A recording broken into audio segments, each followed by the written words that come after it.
Hello everybody, welcome back to Money Vikings Collectibles. Another interesting day in the markets. The market shot up today. Again, don't know what's going to happen. The day to day, the market is a voting machine, and in the long run, it's a weighing machine, as they say. And each day, the votes are tallied by the number of sellers versus buyers, and that determines the price of a certain equity. So, interesting day. But I thought it'd be a fun day to talk about Spider-Man, one of my favorites in terms of collectibles. Spider-Man, near and dear to my heart, because Spider-Man kind of started me on a path of art and drawing, and it's just an iconic character beyond belief.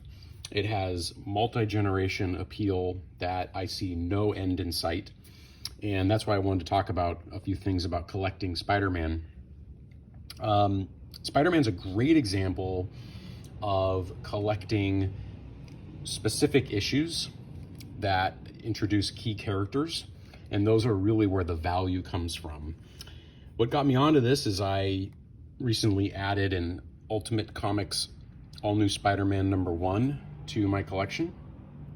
This is the introduction of Miles Morales from the Into the Spider-Verse movies that are so popular, and I think really relaunched the Spider-Man universe in a whole new way that is very interesting. The Spider-Verse is amazing. You've got all these different, spider people and creatures. You, of course, also have Spider-Gwen. I do not have first appearance of Spider-Gwen. I do have here the Spider-Gwen Gwenverse #1, one of the variant covers. But that would be a great example of a key issue if you were into collecting and you enjoyed it. It would be a first appearance of Spider-Gwen. So just throwing that out there.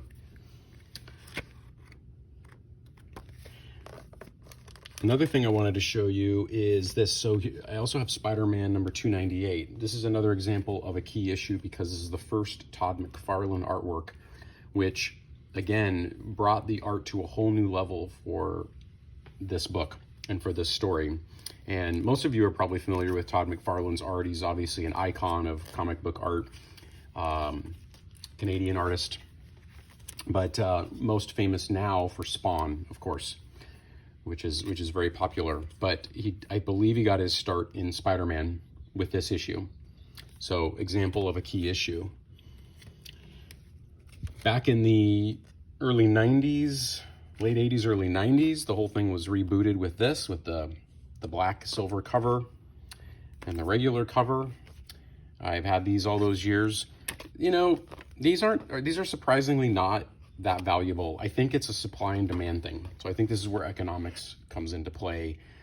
I believe it's because there was so much of this made, so much hype.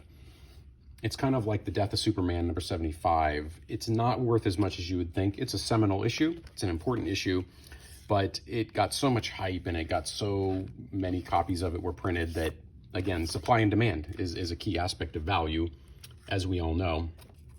Another interesting thing about comic books is when you have, political figures, like here's President Obama in an issue, that can obviously affect the value of a book. But again, I always go back to this. The key thing is grading. So I had this one graded. I think graded, this is a second appearance of Venom. Again, a key character. But grading highly increases value. So people are typically looking for 9s with the more modern comics. If you're going to go in the 8s and 7s and 6s, it really has to be a really old comic. But people like the 9s for the modern books. And again, seminal issues, important issues, as this is an example of. But this is probably about, $250, $300 in value. So you've got that one. And I expect this to also hold its value, this one. And I may have it graded at some point.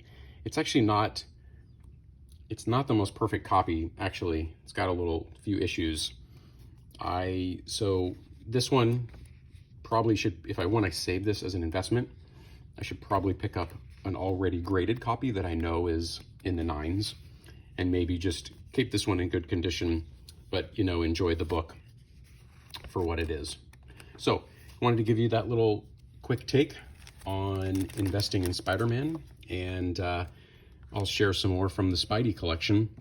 But again, you know, it's one of those franchises and one of those properties that will continue to thrive, because again, it's multi-generational. You have a whole crop of, you know, everywhere you look, you'll see 5, 6, 7-year-olds wearing Spider-Man stuff.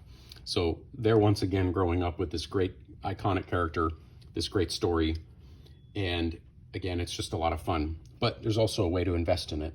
So I hope that was fun. Please like and subscribe. I really appreciate it. And everybody have a great week.